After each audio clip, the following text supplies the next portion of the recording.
and welcome to What's Happening. I'm your host, Izzi Caplan, and I'm joined today by a special guest. We have Madhavi Venkatesan of Sustainable Practices. It's a nonprofit whose mission is to promote economic development that considers human and environmental needs and values all life. Welcome. Welcome. Thank you so much, Izzi. Our nonprofit has been around since 2016. Our focal point is sustainability, which primarily means that we look at making decisions today that do not have adverse impacts long-term on the future, both with regard to human needs and environmental needs, and takes primarily consideration of the fact that we are ultimately dependent upon our environment for survival. Yeah, that's great. I'm so supportive of your organization and your mission, and a huge part of what you guys are trying to do is the Cape-wide plastic bottle ban, which I think we've talked about maybe on the last show that you came on. But do you want to speak a little bit more about that? Oh, I'd be happy to. Since the last time we spoke, we've moved a little bit more forward. We have really pushed the campaign out on social media sites. So that's one benefit of social media, especially when we have such a fragmented base these days. Yeah. So we are getting greater representation around the Cape for this. We are looking at very low-hanging fruit. We are looking at town procurement and distribution of plastic bottled beverages. Now, there are so many other foodstuffs that are housed in plastic. So obviously we're looking at plastic bottled beverages as just the first step. We're not limiting it to water like we often see with a lot of communities. We're looking at all, because whether it's water or it's Coke or anything else, the product is having a leaching issue because of the plastic, and there are other components of that plastic that are adverse to human health as well as environmental health when it comes to disposal. So what we have done and we have proposed, we've been working with Pro Bono Legal Counsel on the Cape to create actually a bylaw for each town specific to the town government's method of establishing where these particular provisions for public health and public safety come into being. And what we're really focusing on in each one of these town meeting warrants, whether they be open meetings or closed meetings, is on having the town basically take on its responsibility as a governing agent to do what's best for the environment or for the people. A commercial ban is a little harder to do because a commercial ban requires people to be cognizant and fully supportive, at least 60% of the need for that kind of ban. It will be still a first step towards an elimination of that kind of plastic, period. An elimination of the mindset of buying on price as opposed to the long-term consequences. So just to recap, just to make sure I said what I wanted to say, the plastic bottle ban, if it gets passed, would be the first time you would see a whole county legislate this elimination of plastic use in one component of it, and the government actually taking the first step forward and being the leader for the community. Now, even if it doesn't pass in every town on the Cape, it still gives us a great deal of publicity for the Cape. Because what we're hoping for is not necessarily that everything that we choose to do will happen, although we hope it will. We think that there are a lot of people that are starting to understand the adverse consequences, especially now that we're not able to export plastic outside the United States, and we'll have to deal with the consequences of our consumption behavior domestically. There are a lot of catalysts to try to push this forward, and to the extent that maybe our legislative effect could have an impact on other communities across the nation and trying to do the same thing, we would consider that a success. Yeah, that would definitely be a success, and I hope it happens. Me too. In at least some of the towns. I know some of them have started banning plastic bags, but I mean, there's a lot more plastic that we need to stop using. And I know you'd mentioned price a little bit and sort of the consumer relationship, because we all buy things that are in plastic because it's cheap, because it's convenient, but that's one of the problems that you all are trying to combat. Right, we're looking at this from an economic perspective, because primarily price is based only on the market price of a good, and a market price of the good cannot necessarily always be indicative of the true impact of that good. So a lot of times we're buying things that we really can't afford to buy because the price is artificially low. And this is really true with plastic, because all it takes in consideration is the actual production input costs and the time it takes to consume that whatever it is that you're consuming in that plastic, but the waste cost is not considered. So that impact on the environment, the fact that it never degrades, the fact that it enters into our food chain and we don't even know what the long-term impact is going to be, the fact that it does have leaching aspects to it, so we know that there are phthalates and artificial estrogens that are getting into people's bodies, and we know there are adverse consequences to children, babies primarily.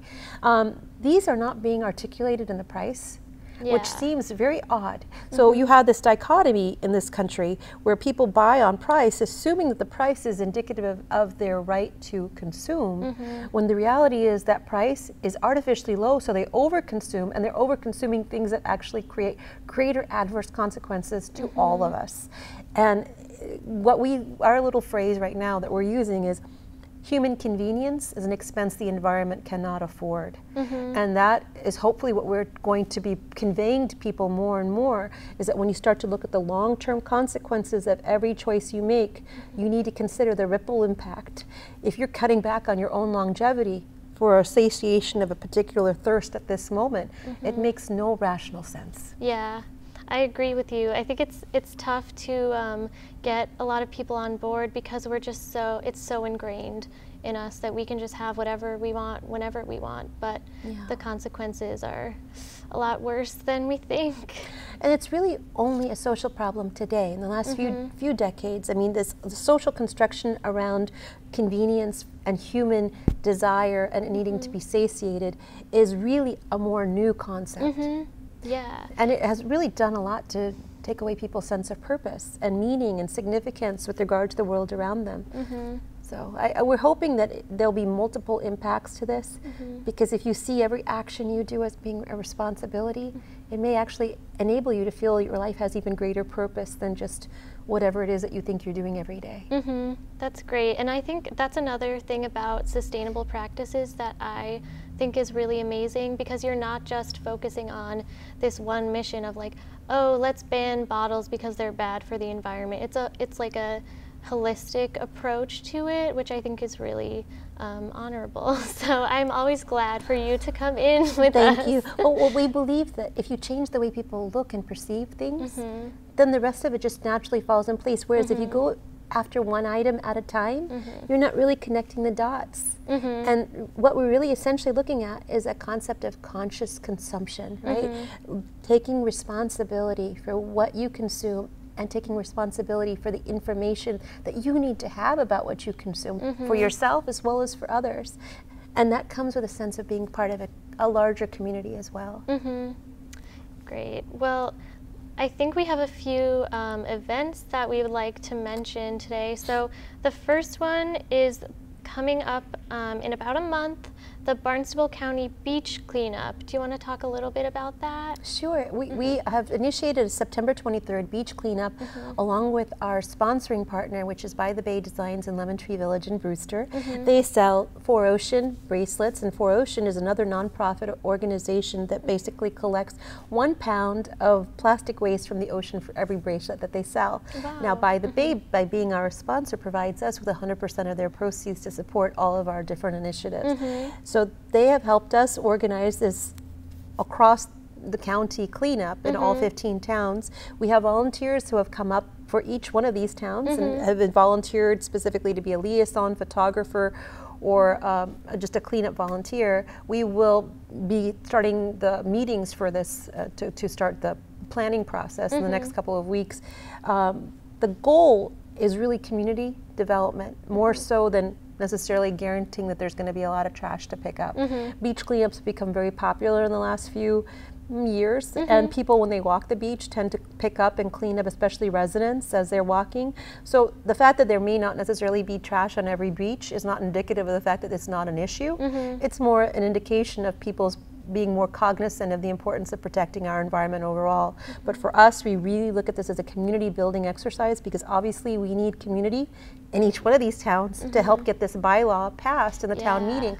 Town meetings, as you know, are not very highly attended, so this will help us start that process too. So just to bring it back to the bottle ban really quickly, is that the bylaws, are those going to be introduced in the upcoming town meetings this year? Spring 2019, not the fall meeting. Yeah, spring 2019. Okay. So the beach cleanup, September 23rd, 9 to 11 a.m. And correct. the information is all on your website. So that's sustainablepracticesltd.org. That's perfect, yes. Okay. So there's more information on there. Another exciting series of events that you have going on, the fall movie lineup, and that's starting September 1st, and these are all going to be at the Chatham Orpheum. That's correct.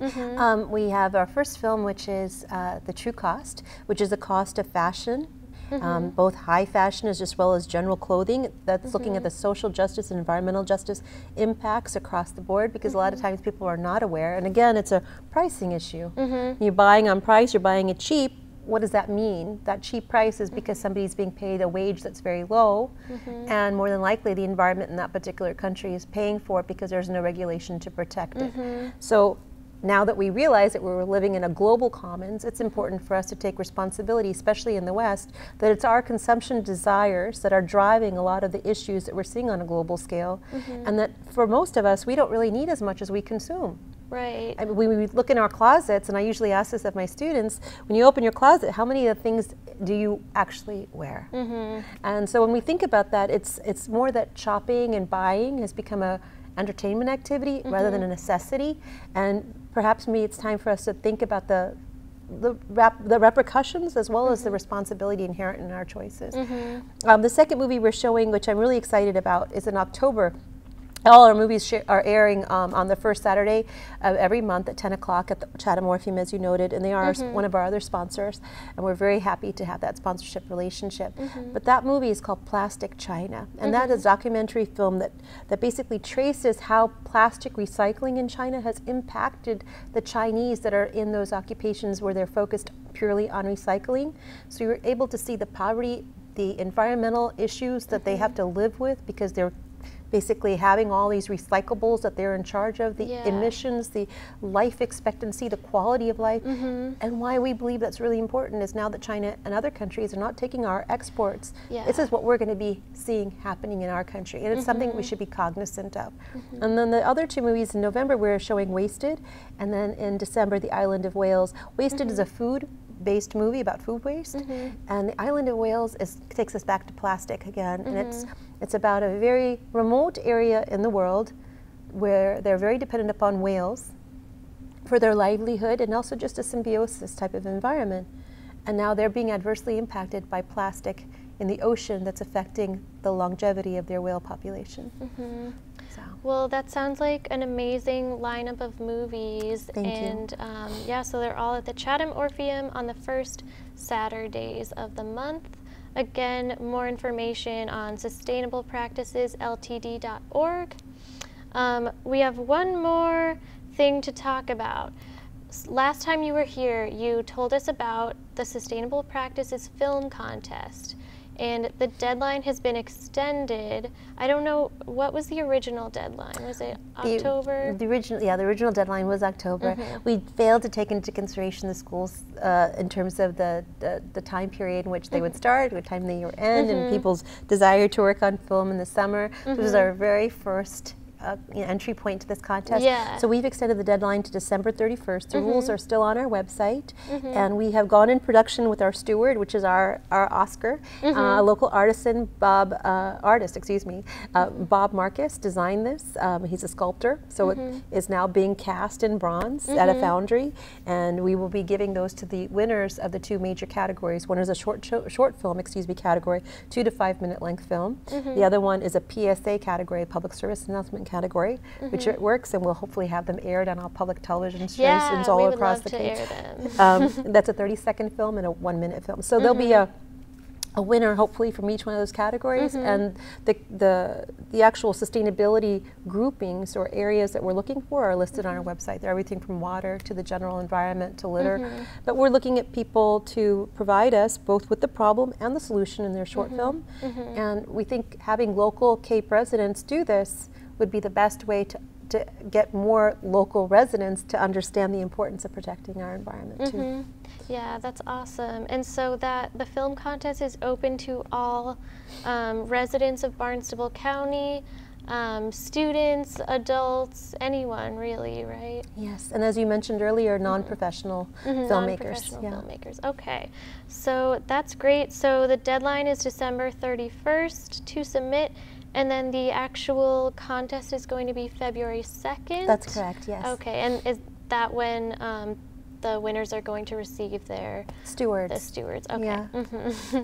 So that's going to be fun. Is there a film screening with the winners as well? Yes, on February 2nd, when we have the contest, we'll have a screening. The public will be invited to come and watch, and we will announce the winners there. We're hoping to have local documentary filmmakers, which we have several who have been Emmy Award-winning filmmakers, serve as the judges. But we're going to wait and see how we get the entries in first. Yeah. And is that going to be at the Orpheum as well? Yes, okay, it will be at the so Orpheum. All the Chatham Orpheum.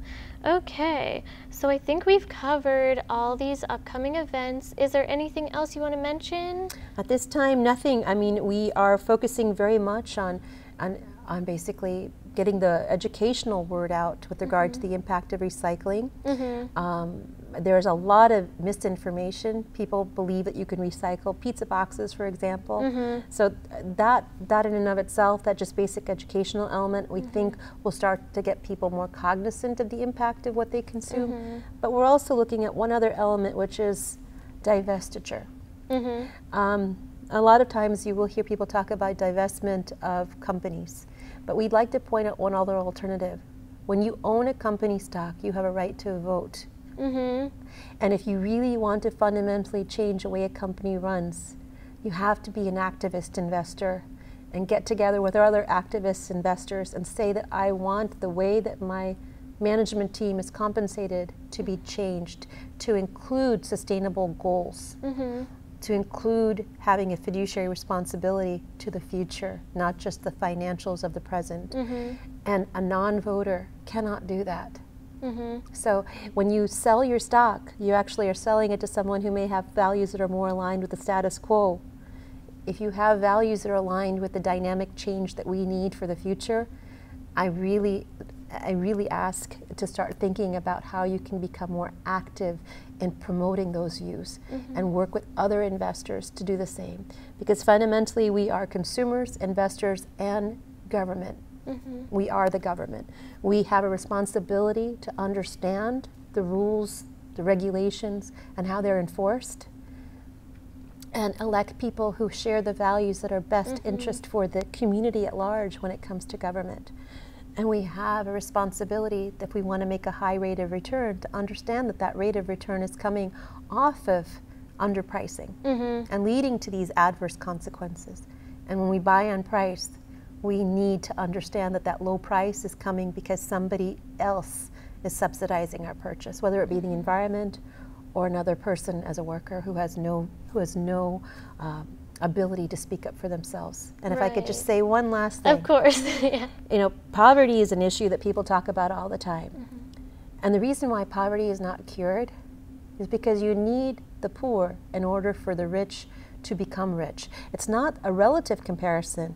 It's that those people who have no choice but to take the wage you give them allow people to gain wealth.